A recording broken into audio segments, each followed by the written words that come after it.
tell you that on most of them, there's very few, if any, changes. A couple of words or a paragraph that we had to add in. What happened was Mrs. Badger notified me in the middle of July that there were several policy changes, well, law changes that required us to modify our policies.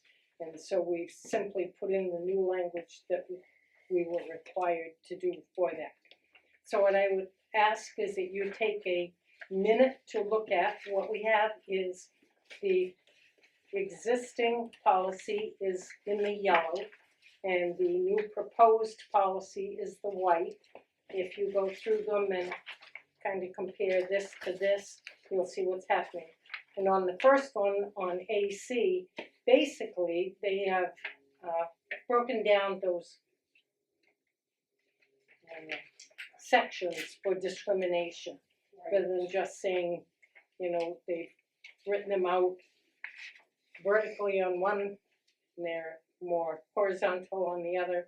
The one that stood out to me was race, including traits associated with race, involving hair textures, protective styles.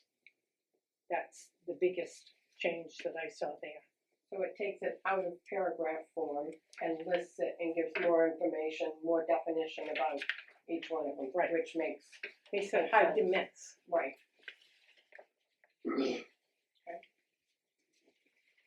Any comments, questions, anything I can attempt to answer? I think it's a better format, the draft that was given to us. I have a question. So, near the end of the policy, I know that it lists all of them out, but there's several paragraphs in that other policy. The board directs the school administration to implement a continuing program designed to prevent discrimination against all applicants, employees, students, and other individuals having access to rights to school premises and activities, and the following paragraph and the following paragraph. I don't see any of that kind of language in this new policy.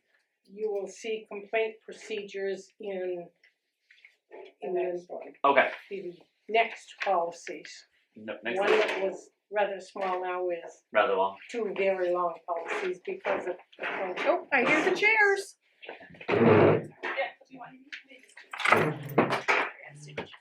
Thank you. Sure. So, ACAA, again, the white copy is the existing policy, the yellow is the renewed, and again, the changes here is rather than having them in the paragraph form, you've got those sectioned off into a list. And most of the other language I recall is the same here.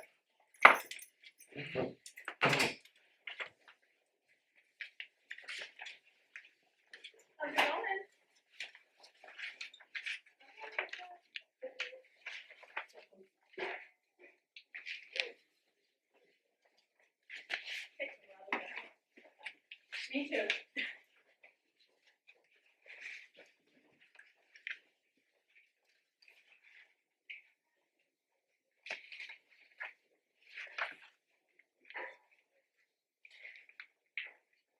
Any questions, concerns?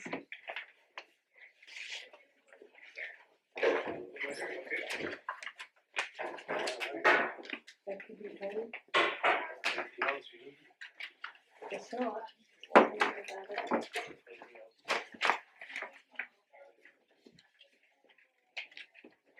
On the next one, ACAA 1.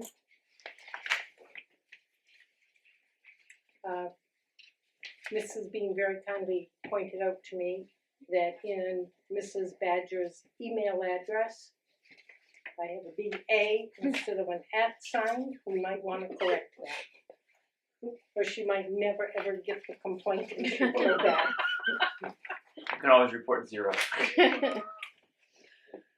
My apologies for that. I wonder if I did it twice. No, next The time. second one is fine. Okay.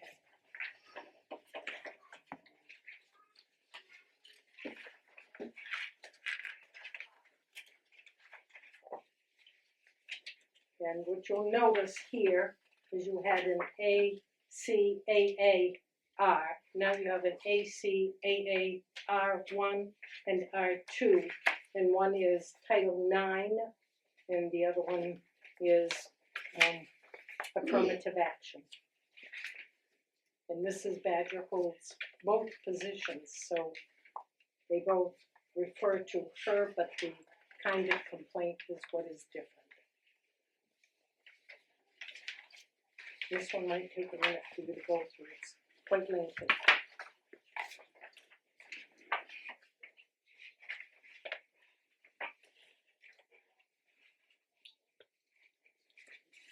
They gave us such great lead time on this too. I think your webinar was mid-July and it went into effect August 1st. Wow. Yeah.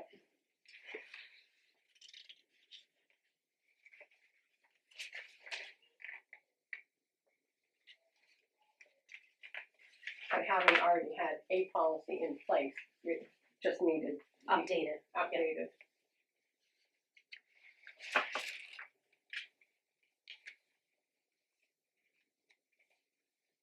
And did they take some, I mean, where it was all included in one policy, procedures for the two separate things are more defined in each document?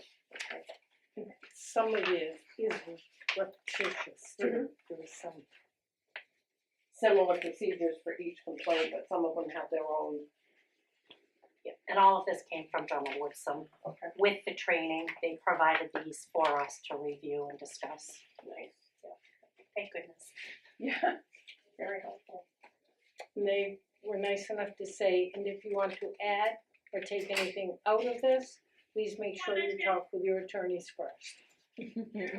So our option was to try to stick pretty much to what they suggested. I mean, it's the opposite on this one, but it was bulleted, then it went to paragraph. Isn't that wonderful? So you can take it all from the new ones. I was thinking there was an additional definition in one of them too.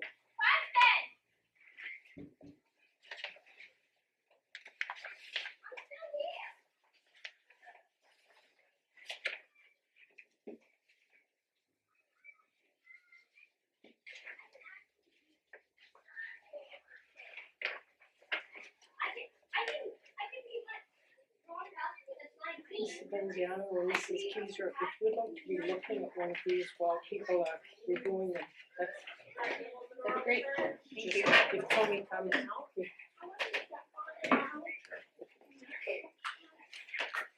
Thank you. We're looking at ACAARs 1 and 2 at this point.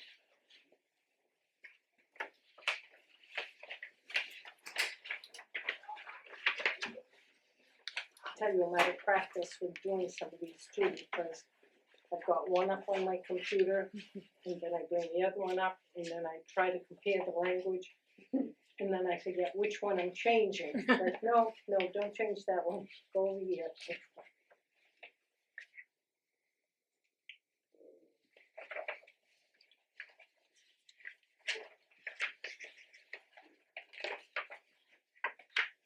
I apologize that you didn't have it ahead of time. There was just no way to get it done ahead of time.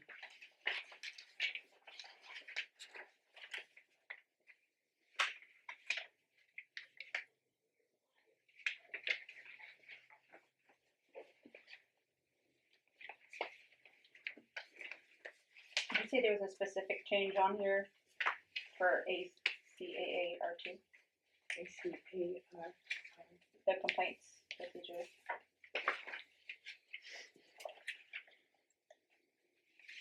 Was there a specific? I think that she said the biggest thing is that they were separated out into two separate, whereas before it was just one. One is Title IX and the other one is sexual harassment I see, thank you. or discrimination harassment.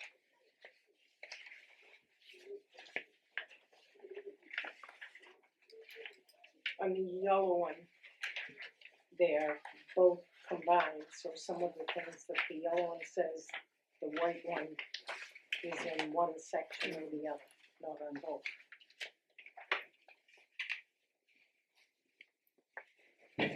I think separating them out makes it clearer the process that you need to use rather than trying to figure out what applies here and what doesn't apply. Right, if it happens to be an affirmative action complaint, and you were to pick up this one that says discrimination in Title IX, sexual harassment, you might feel, well, that's not me, so I Right. don't know where to go.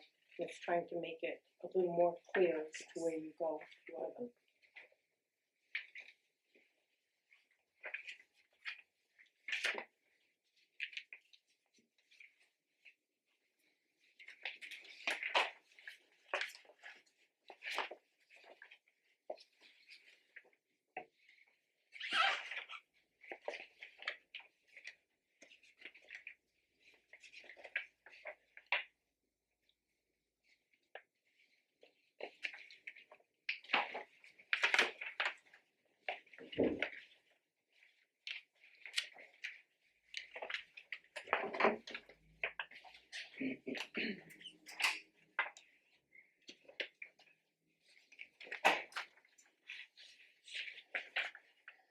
So the English teacher made on page 15 Which one are we on, Melissa? on R2. I don't know if decision maker is one word or needs to be hyphenated. It could be one word, it just looks funny to me, so I'm not sure. Page what? Page 15 out of 16 on Okay. R2. It's under appeals and then number 1 after the conclusion of the investigation and decision maker determinations. It's probably the typist. I'm not sure. It just Made a looks bit of weird, so I just thought maybe we could look and just make sure. You're very kind. I'm going to make a note, not on my paper, okay. Thanks, please. Or I don't know if it may need to be hyphenated. I'm not sure. Hyphenated. Is it hyphenated? Okay, there's 2 then. In C, there's decision maker again. And I'm going to blame Drummond Woodson. I was just gonna and say they have that. to write. I would. I was definitely gonna say. What are we paying them for? Did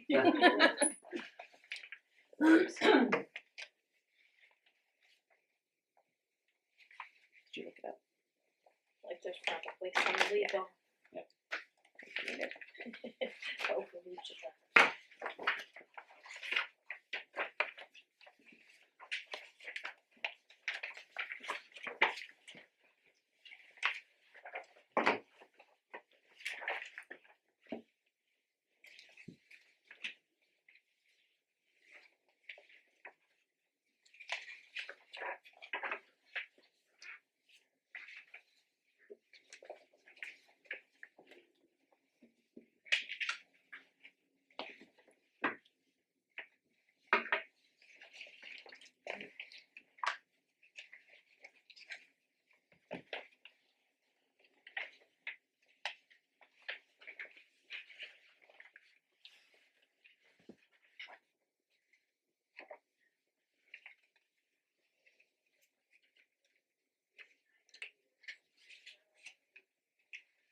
Is everybody ready to move on? We have pretty much the same idea on ACAB, where we've gone from a paragraph to a bulleted list.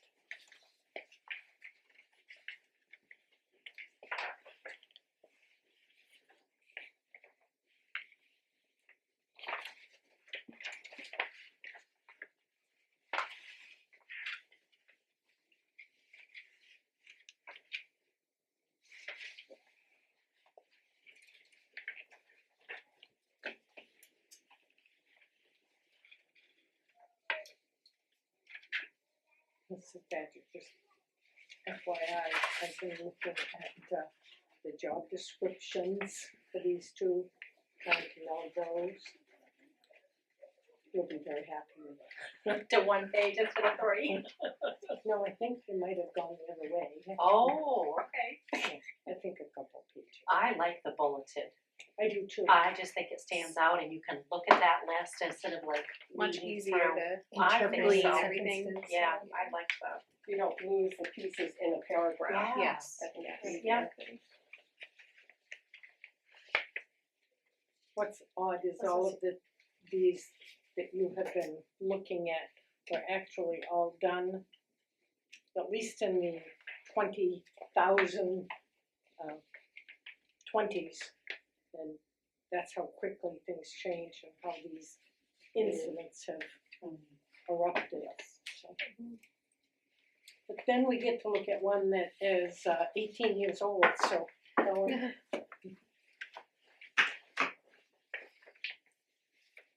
okay. Are we ready to go on from that one, from bulleted list, from paragraphs to, okay, we're looking at BEA, school committee use of electronic mail. This one, as you can see, there's a lot of additions to this one. That's all in the red to make it stand out to you. So we took the old policy, looked at the new, and then where they were different, highlighted all of the new information. And pretty much what it's saying is just to be very, very careful with emails that you send, that we shouldn't be conducting school business on email, which makes sense. You want to do that in person. You also want to make sure that when you're doing emails with the committee, that you're including the committee, that you're not trying to do business with a person or two people. It's okay to exchange information, you know, what time's the meeting, or do you have this, or can I get that, but it's just a reminder that information about students and all that is confidential, and you don't want it floating around out in the public.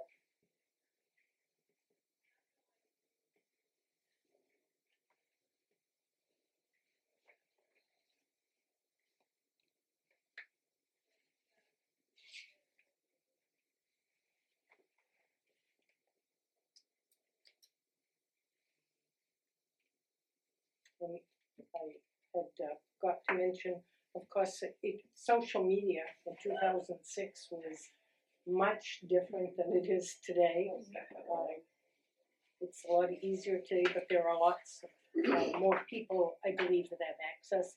But it reminds us that if you're a school committee member, that you need to be very clear on your own pages that you're speaking for yourself, that you're not representing the school or the community, that you're, you know, I think, you know, the dismissal time at the elementary school was too late. Well, that's your opinion, and that's fine and dandy. Just make sure you know that it's not representing anyone but yourself. I don't think there's anything that surprises anyone there.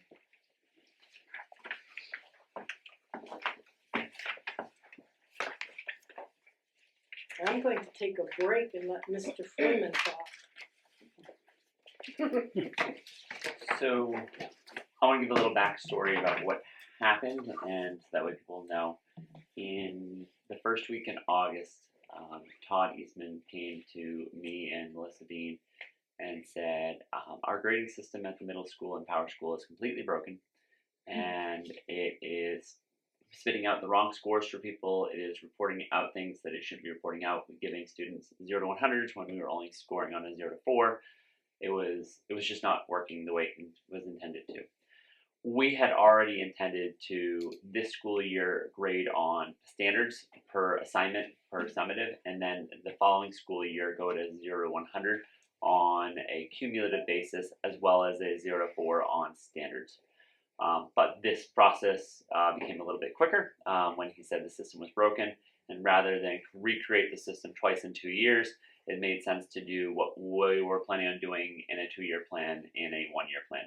So the draft policy, IKA-B-R, is aligning the middle school to both standards and a 0 to 100 scoring scale, which allows for us to be better prepared to support our students in transitioning to high school. And we believe that it will better support students in taking their academics seriously.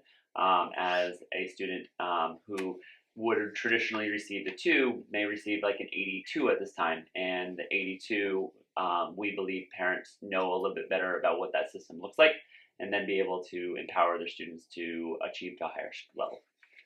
So the policy out in front of you is a dual grading system, one based on standards that will be on summatives, and one based on the traditional grading system, identical to the high school, to do both systems. And teachers, we have a little bit of a learning curve because we haven't done this in 10 years or 12 years, but we believe we can do this with some pitfalls on the way that we'll overcome as time goes.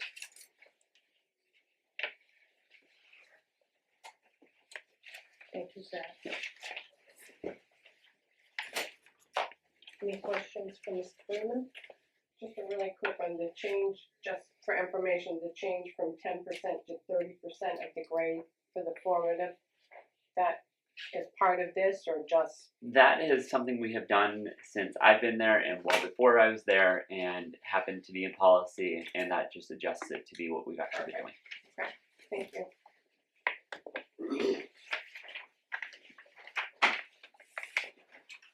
I wish Mr. Reynolds were here to go through KG with us, because I know he has a lot of interest in that. I think we'll go ahead and look at it. We'll have a chance to see it, of course, before the school committee meeting, which is only the first reading, at which point the school committee still can recommend changes or, ask for more information or whatever. So we'll go ahead and look at it. What happened here, and this one too, it's only 5 years old. However, things change really, really quickly, and you now have a turf field that you did not have back in 2019. And we've done some research, me meaning myself and Mrs. Youngblood, on the costs of using facilities at other schools. And we found that we were way out of line on some of them. So that's what you have before you is adding a few areas, such as I think the library was not on there before, and the costs, the fees are very, very different. I don't know if Are we the have- fee costs updated or no? The costs are updated in the white one, not in the yellow one. In the yellow one, the current policy, you'll notice that fields were $100 an hour. We found that to be way out of line with what other people were doing. So we tried to adjust them to be fair to our, to the community, because we're not trying to, quote, make money, but we also want to make enough money that if something is going on our fields that's making a wear and tear worse, that money is being recouped. I've also been told that it's very important for the first 2 or 3 years that we use the fields as much as possible. So maybe having people use them, we should be thanking them, but nonetheless we'll continue to charge them unless they're nonprofits. And of course, when you use the auditorium or the kitchen, you have to have a manager or someone there overseeing the equipment and making sure that they know how to use the equipment, that it's safe. There's also charges for custodians if it's outside of normal school hours when the custodians would not be working. I think we have an extra page I think in so, our too. document. Yeah. Yeah, 3.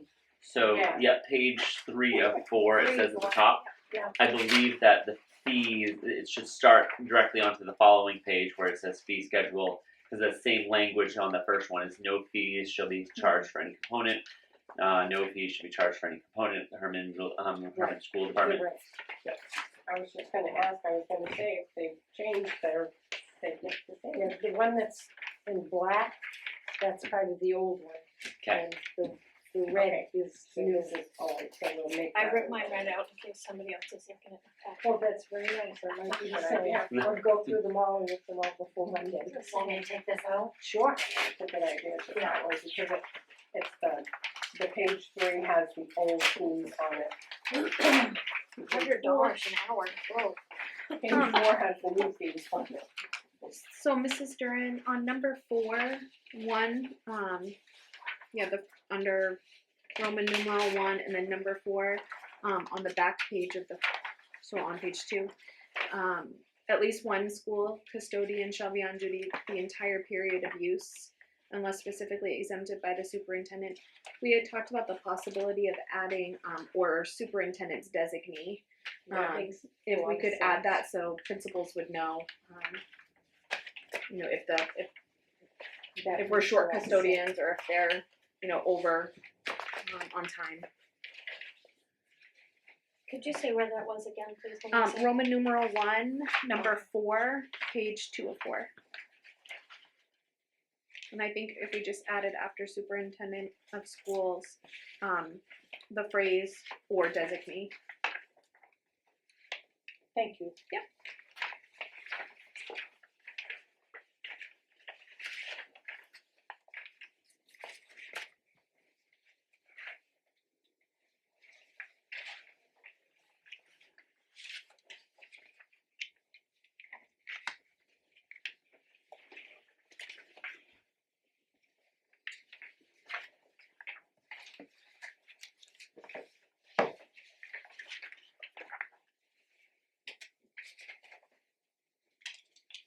I think it's beneficial to see the definitions of, like, kitchen, specifically what you're using. I think to have those things broken down, it's easier to know what's being expected when somebody comes in to rent the building, but also what they can expect to have access to. I think that's a benefit.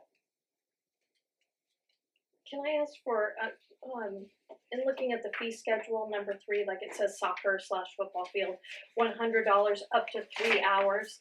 Right. Is that per day?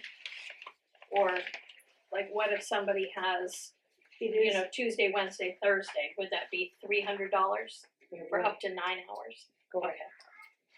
It's each time they fill out the building use form, so it would be 3 dates.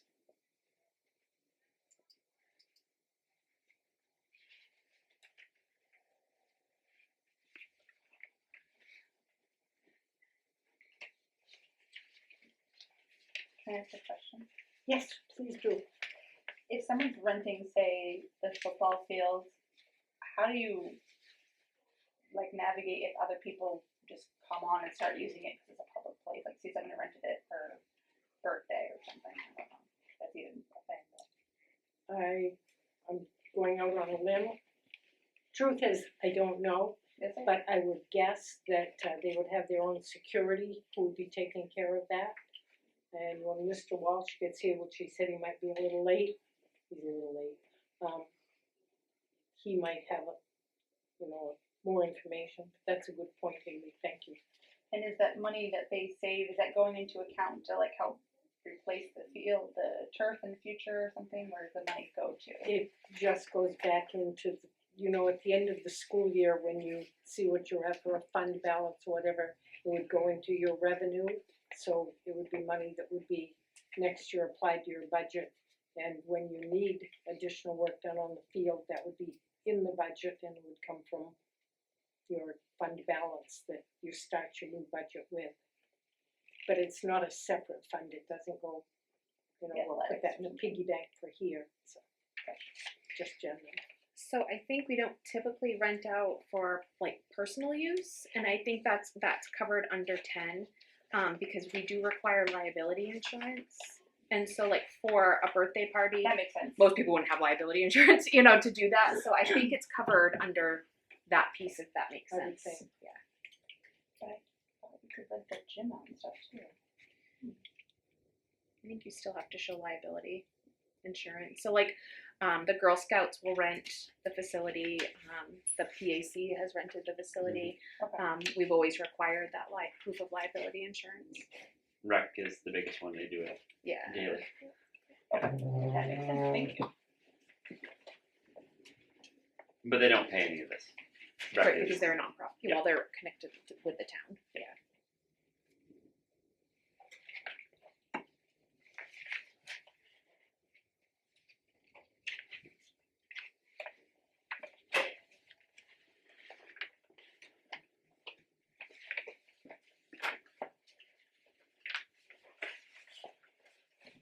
could be that all of our other people came to the door and were locked out, Oh no. which means our security system is working. It's working. Courtney is in the main office until 4, so if anyone came through the front door, we do have someone We're gonna that's go there. till 4. So is the form being updated? The form is being updated Okay, just to add, It's just there were not 2 or 3 connected at things that that point. needed to be added. The library was the one that I could think of right off. And the superintendent's office conference room was actually added, just for building use, not that there would be charges for building use. So that we don't have 6 meetings in the same place at the same time. Are we set to move on? Look at us go. The last one, good grief, I'm getting tired of seeing this one on the agenda. BCA, school committee code of ethics. I think the school committee has looked at this at least 3 months in a row, right? June, July, August, I think. So here we go for number 4. And I've been asked to put it this way and that way and upside down, so we're going to do it again. The only 2 changes are at the very beginning and the very end. At the beginning indicating that ethics refers to a standard of right and wrong. It's not a law. It does not mean that if somebody does this, we're not empowered to take them to court or anything because we hope they will not make disparaging remarks, or we hope they will succeed to provide education. But if they don't, we're not going to kick them off the school committee or lock them up. If they don't support a decision, that these are what they would like to see. And so that's what we have there in the addition. Is there will not record school committee members or school employees without informing them of my intent to do so. My understanding is people just want to be notified, and they understand they don't have to be notified, that since we are a one-party state, you have the ability, the right, if I wanted to be recording you, to record you. But the school committee ethics would say, yeah, would it really hurt to let me know you're doing it?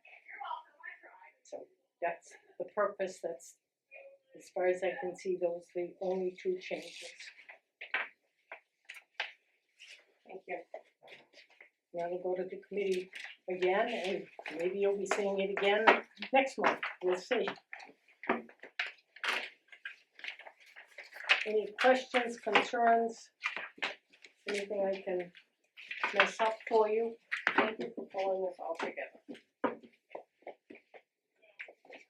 If you'd like to hang around for a finance committee, you're cordially invited, right? there you go.